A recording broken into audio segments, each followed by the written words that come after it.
খারাপ ব্যবহার, গালি গালাজ, কোন ম্যানেজমেন্ট থেকে খারাপ ব্যবহার একদম জিরো টলারেন্স। এই সিদ্ধান্ত ডাইরেক্টলি অ্যাডমিন কোর্টের ডিসিশন নেওয়া হবে। আর এখন যে নামগুলো আসছে আমরা তদন্ত করে আমরা এদের জন্য অ্যাকশনে যাবো। ইমেল ছুটি আমরা সিএল লিভ থেকে অ্যাডজাস্ট করে নেব। আপাতত কোনো কাভারে কোনো জেনারেল হবে না। মেডিকেলের ছুটি আপনারা ডাক্তারের এখনো পাওয়ার পরে আপনারা ছুটি দিয়ে আয়োজন করতে পারেন, এটা সমস্যা হবে না, ছুটি নিয়ে চলে যেতে পারেন।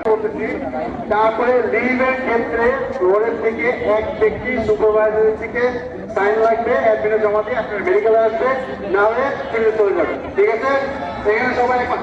এই 10টা নিয়ে আমরা একমত, এইগুলো নিয়ে একমত, যেটা মাত্র বললাম এই 10টা নিয়ে একমত। না না না, সুপারভাইজার কি তার দিবে সিগনেচার? সুপারভাইজারই তো বেশি খারাপ। এই 10টা নিয়ে আমরা সবাই একমত।